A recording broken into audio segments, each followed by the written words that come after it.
Eh bien, bonjour à toutes et à tous, c'est Météo37, j'espère que vous allez bien en tout cas. Moi ça va super et aujourd'hui on se retrouve pour cette nouvelle vidéo, ce nouveau point météo où nous allons parler de la situation à venir sur notre pays, notamment entre ce début et ce milieu de semaine à venir, avec beaucoup d'agitation à venir, notamment à partir du milieu de semaine. Alors, vous allez me dire, l'agitation, elle est déjà revenue, le changement, il a déjà été opéré depuis ce vendredi avec le passage du coup de vent et le refroidissement de ce samedi. Alors oui, on a eu ce changement, mais il n'est pas énorme, hein, ce changement, on a juste eu quelques petites pluies, c'est notamment au niveau de l'humidité qu'il n'y a pas de grand changement.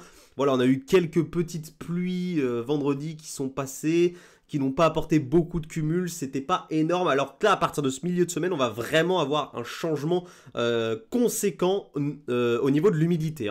Donc, actuellement, vous l'avez remarqué, je pense, on a le retour de conditions anticycloniques. Le temps est de nouveau très calme sur notre pays depuis ce samedi. Alors, on a eu ce coup de vent, oui, un vendredi, qui nous a apporté des valeurs qui étaient comme c'était prévu finalement par les modèles. On a pu atteindre, voire dépasser les 100 km/h parfois sur les côtes.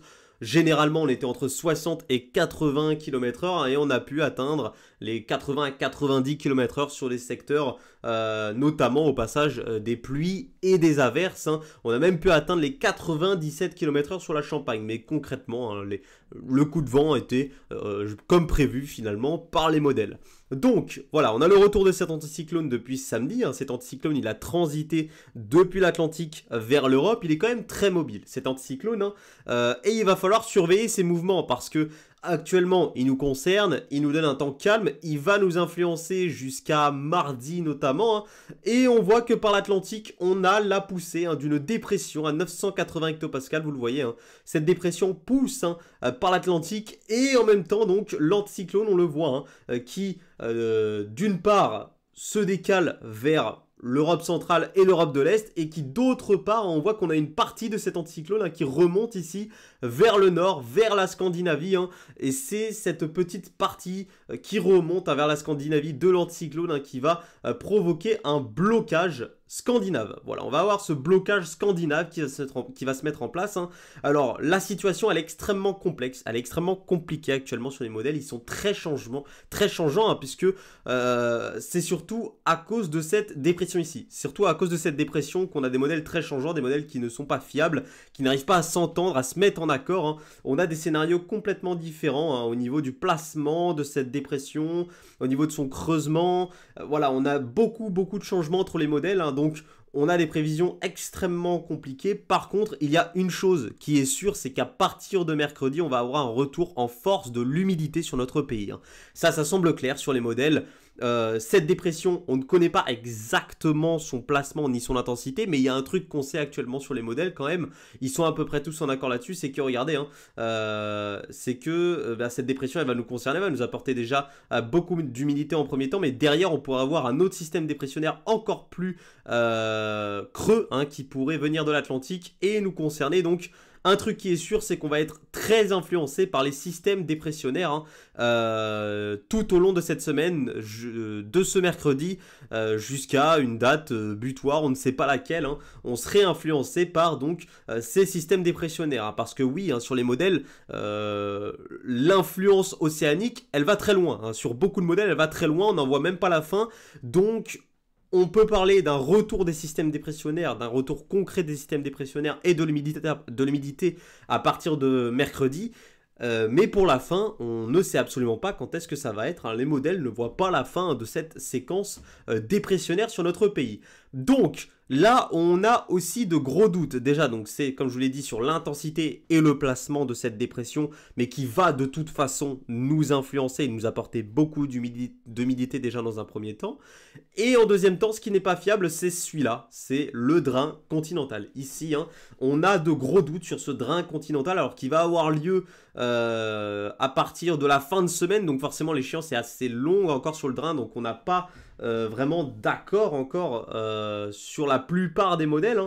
Mais on voit que ce soir, on a par exemple Icon, GEM GMA, UCMO qui se sont mis d'accord pour que le drain puisse influencer une partie nord de la France et même, je vous dis bien même sur ces modèles, apporter de la neige sur les régions les plus au nord de notre pays, puisque les systèmes dépressionnaires ici seraient beaucoup plus au sud. Si le drain évidemment devait l'emporter sur une partie nord du pays, si le drain devait se rapprocher concrètement de notre pays, les systèmes dépressionnaires ici seraient beaucoup plus au sud, donc ils apporteraient encore plus de pluie sur les régions du sud, hein, mais ils apporteraient également de l'humidité vers les régions du nord, moins que dans les régions du sud, et surtout, eh bien, cette humidité irait au contact direct de ce drain continental qui nous apporte de l'air donc très froid, enfin de l'air froid en tout cas venu du continent, et donc humidité plus air froid, vous l'imaginez, ça pourrait donner de la neige sur les régions du nord. En tout cas, c'est les scénarios vus par ces différents modèles UCMO, JMA, Icon, GEM ce soir. Donc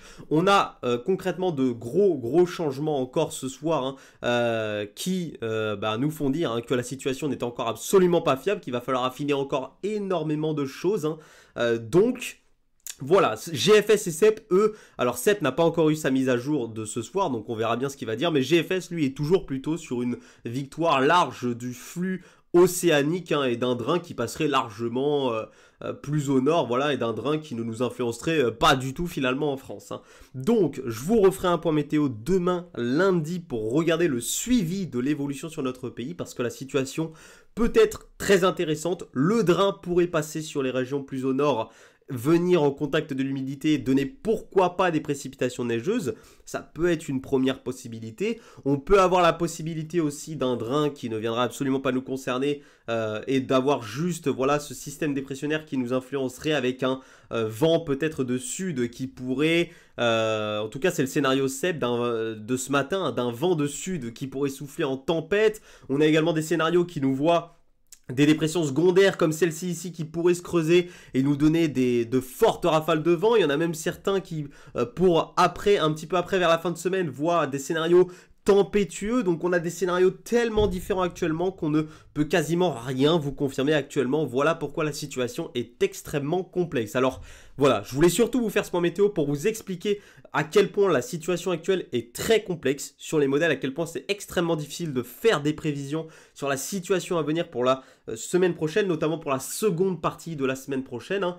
Donc, la seule chose que je peux vous confirmer ce soir, c'est le retour en force de l'humidité. Voilà, c'est tout ce que je peux vous dire à partir de ce milieu de semaine prochaine, c'est le retour en force de l'humidité, hein, sur une grande partie du pays. On pourrait avoir déjà quelques pluies, notamment vers les Cévennes entre ce lundi et ce mardi, mais le retour clair de l'humidité, il est pour ce mercredi, hein. Ça, les modèles sont à peu près en accord là-dessus, hein. Mais par contre, au niveau du drain, je ne peux rien vous confirmer. Au niveau des placements des dépressions, je ne peux rien vous confirmer. Au niveau de potentiel creusement secondaire, je ne peux rien vous confirmer. Voilà, je ne peux que vous confirmer le retour en force de l'humidité à partir du milieu de semaine à venir.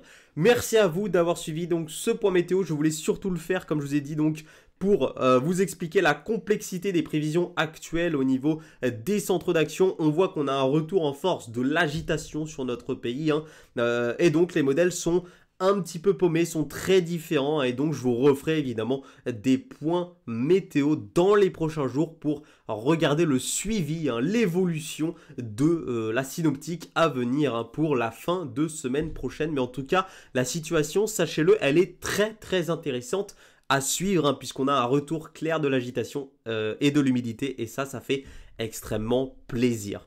Merci à tous d'avoir suivi ce point météo. On se retrouve demain pour un nouveau point météo. C'était Météo 37. Bye tout le monde.